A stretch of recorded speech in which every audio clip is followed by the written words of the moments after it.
He asked them this: do you want this guy in our locker room? And every man said yes. So Shannon, you said yesterday you don't necessarily like this move. Will AB be the reason the Bucs don't make it to the Super Bowl that we played in their stadium? No, AB won't be the reason. I love it, Skip, that all of a sudden now personnel move, coaches go around and ask veteran players. They've never really done that before. Nope, I agree. Maybe you go ask Tom Brady, hey, Tom, look, we're thinking about signing this guy. What do you think? Tom's like, okay, sure, I'll get him. It's kind of like LeBron. When they, make trades, look at, what do you think about this? I got him. Do you think Belichick ever asked Brady, do you like this idea? Heck no. Because he didn't care. He did not care. Skip, look, I've made it clear. Skip, I wouldn't have made the move, especially on this team, because I believe I have the weaponry from Mike Evans to Godwin to Scotty Miller to Gronk to Cameron Brate to running game. I have enough offensively. Now, maybe, Skip, you said, okay, this is an insurance policy. I'm going to sign him to make sure, keep him away from New Orleans, keep him away from somebody else that could potentially sign him. Because if we don't, there's a good chance someone else will. Yep. So I'd rather him be in our locker room as opposed to, say, Green Bay, as opposed to New Orleans, or anybody else in the NFC that could potentially be Seattle, because it looked like Seattle really wanted him. So for me, Skip, I wouldn't have done it because I believe they have enough. But AB won't be the reason. I believe he'll probably be on his best behavior for one simple reason.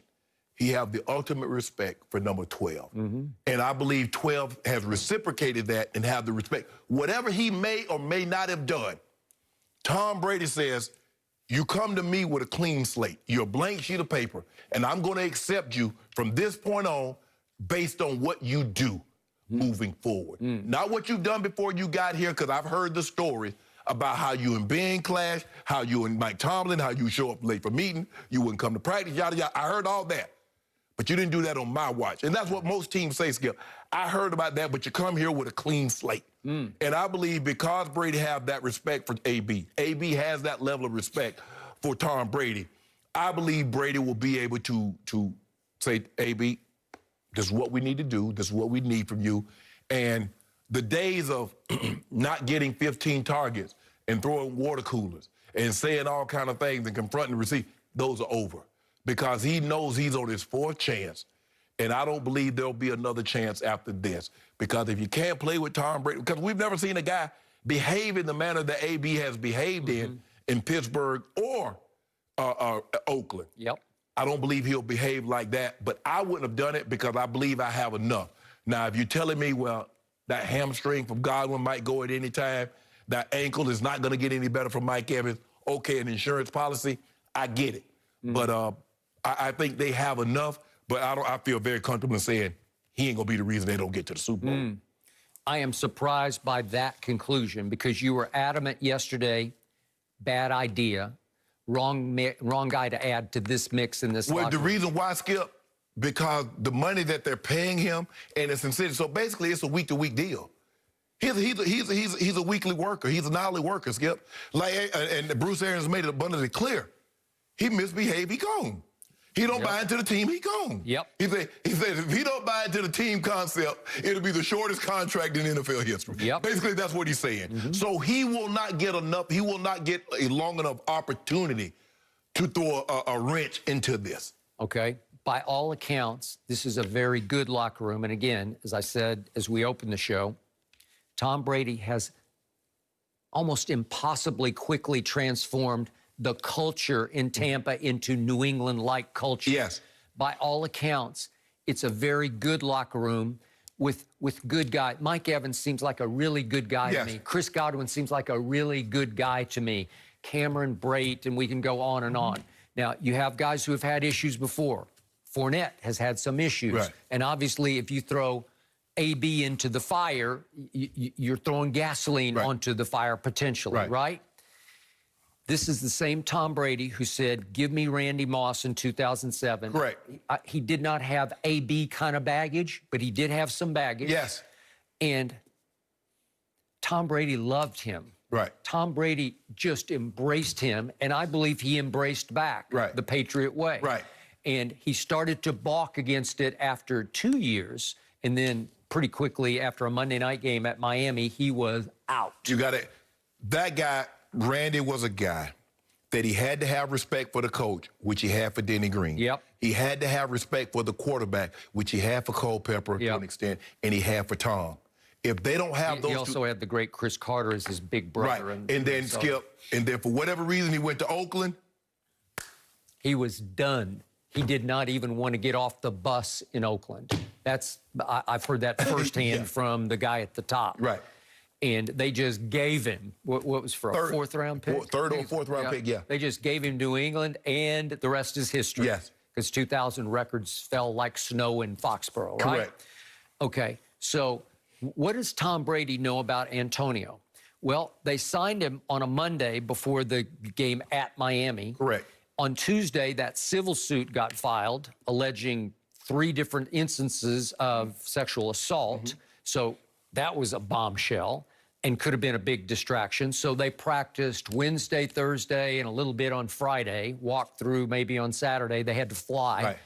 And they're back in Antonio's hometown in Miami. It winds up 43-0 Patriots because Miami was really struggling at that point, as you recall.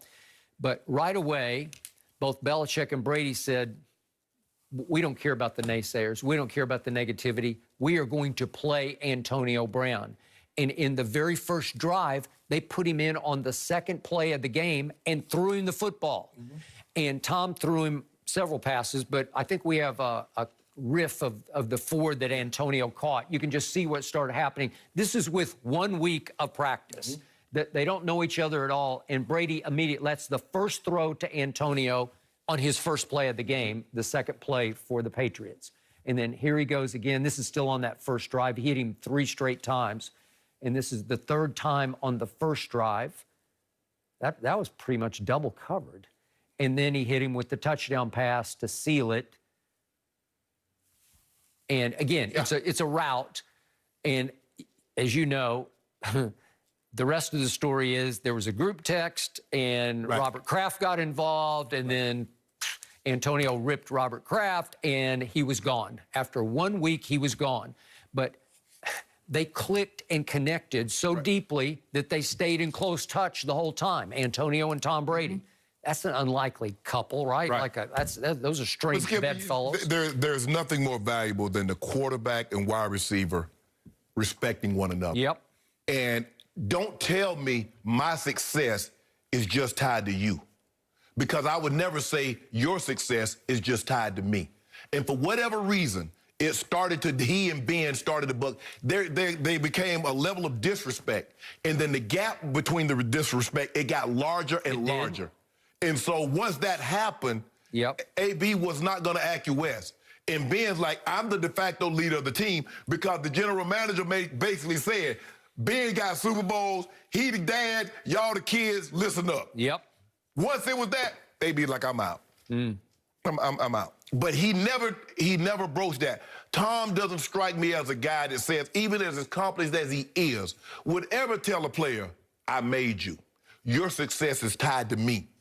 I can dictate how good you are in a given game. That doesn't strike me as Tom Brady. And I think AB felt that Ben, whether he said that or acted in such a way. Now, AB is not without blame. So I don't want people to think, well, Shannon, you letting that, no. Hey, time out. This man across from me, the Hall of Famer Shannon Sharpe, no Hall of Famer has been harder on Antonio Brown than you have. No. In fact, you even said it straight to the man's face at Houston, our first go-round here on Undisputed. I'd cut him. It was ahead of the Patriots-Atlanta Super Bowl. We had AB on the show from Houston, and you just told him right to his face, you'd be done with it. I'd be done. I'd be done because I saw what was happening, Skip. He went Facebook Live in the locker room. In the locker room, Skip, that's off limits. Yep. Now, everybody knows immediately after the game, you're in the locker room, the coach, you have the undivided attention. And he unwittingly incriminated his head coach, Mike Tomlin, who was giving a hellfire and damnation speech about getting ready for New England. And he unfortunately used some term about New England. And AB putting it out live. Yeah, he got it live. He like, bro, you should be paying attention. Yeah. I said, and I felt that was the beginning of the end. But there are a lot of things that was going on that wasn't reported. Yeah. Because, Skip, when you look, everybody knows it doesn't matter. People think it's just like superstars in sports. No, if you're really good at your job will give you more leeway as far as coming in late, as far as absences. Your job, the better you are at your job, the more leeway you